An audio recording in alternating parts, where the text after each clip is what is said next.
I swear to you, I have tried to record this video.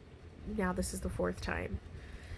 So, I don't know if my son is like playing games, like playing tricks on me, which he was a total prankster, so he totally could have, but for the love, I cannot get this story out. So I hope that this is the last time I have to try, or I might just have to give up. So, anyways, my son, his name is Braxton. He was 13 years old, and we had him week on, week off, and we were coming to the end of our week with him, and he fell ill.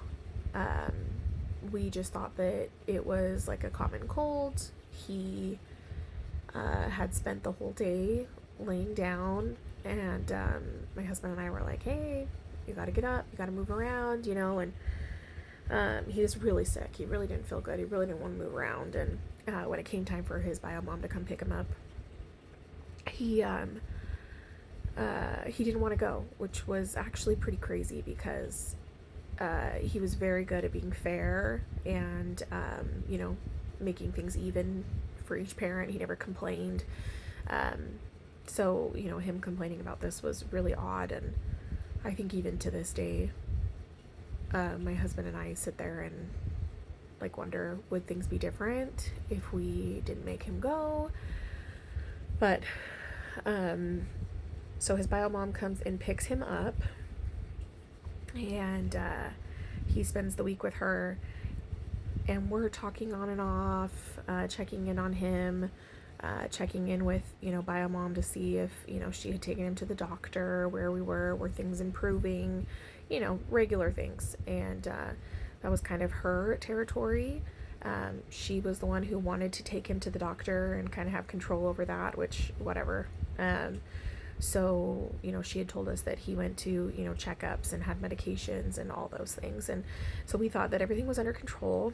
My mother-in-law went, checked on him, and she did say that he didn't look good, but, I mean, that's all we could go off of, right? He's sick. So, the day before everything happened, he texted me, and he was like, hey, can you buy me, this, whatever he wanted. And he wanted a new phone case for his phone. And he sent me the one that he wanted, and I was like, yeah, let me talk to Dad, and we'll talk about it tomorrow when we pick you up. And so he's like, okay, yeah, that sounds good. And so I told him I loved him. See you tomorrow. And the next morning, it was one of the days that my husband had school, his college courses. So he left really early, and it was my turn to go drop our daughter Gracie off at school.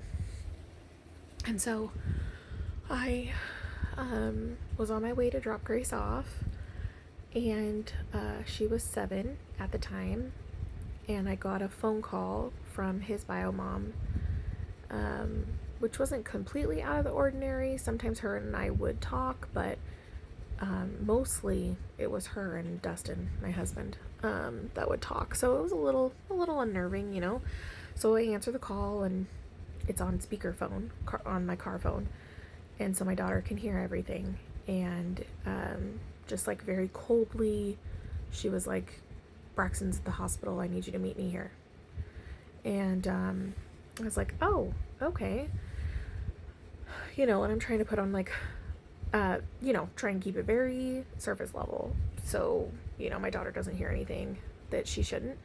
And I said, okay, do you need me to call Dustin? And she was like, yes, I need you to call Dustin and meet me here. And I said, okay, see you there, I'm just dropping Gracie off at school. And so I get off the phone, and Gracie, as I was pulling around to drop her off the front of the school, she says, Mom, what's wrong with brother? And I said, oh, he's just sick, babe, but we'll see him tonight.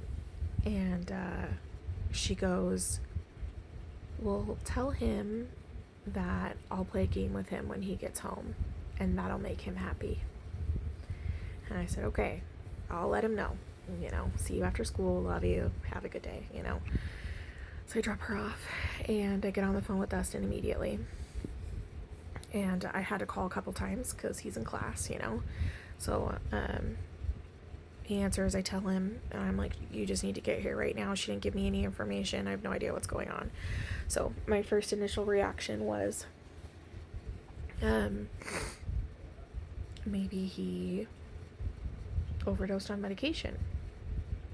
Not feeling good. Maybe he took too much Tylenol, ibuprofen, something along those lines.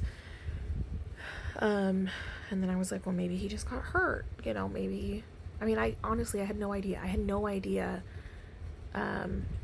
what to think, or, I honestly had no idea. So I get there and it's just me and Biomom, and I walk in to the ER and they direct me to the room, and my son's laying on the hospital bed, completely undressed, and he was like unconscious, just laying there.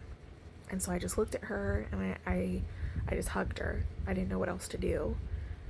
And I sat down, and as soon as I sat down, the registration insurance lady came in and was like, hey, we need your insurance. And so I was like, okay, well, I figured it was appropriate for me, not being Biomom, to go out there and to give the insurance information so she could stay there with Braxton. And so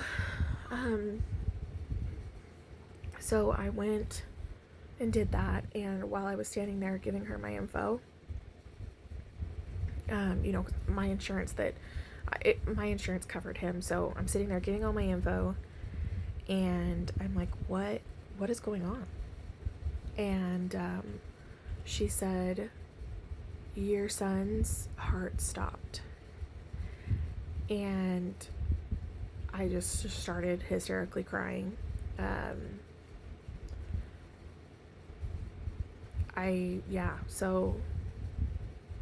So I finished up with her, and then I went to, I was going to call my boss real quick and just let him know, like, I'm going to be out for the day.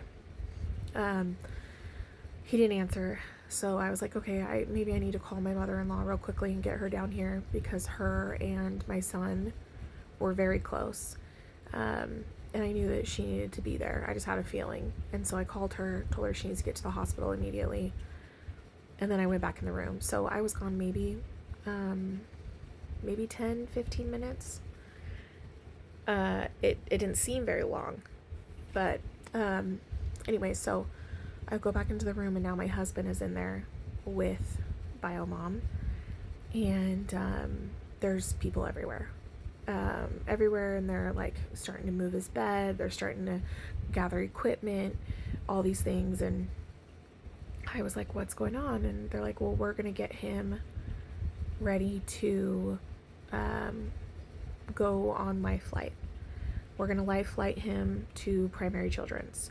And they're like, he's stable, we need to get him there now, so they can help him further. So while I was outside calling my boss and calling my mother-in-law, his heart had stopped for the second time. So they're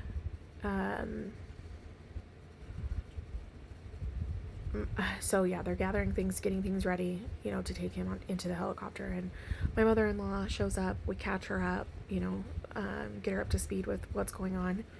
And then we go to walk him out to the helicopter. We were told there was not room for any of us to ride with him. So we were like, okay, we'll meet him there, which was about an hour drive. Maybe 30 minutes. I don't know, 30 minutes to an hour drive. And so my husband and I get in one car, and my mother-in-law and my father-in-law, they get, in theirs. And we asked Biomom if she wanted to ride with us, and she said, no, I need to go take care of, something for, she has other kids. And we're like, okay, we'll meet you there. So we immediately go to the hospital. And on our way, I receive a text message from my mother-in-law, who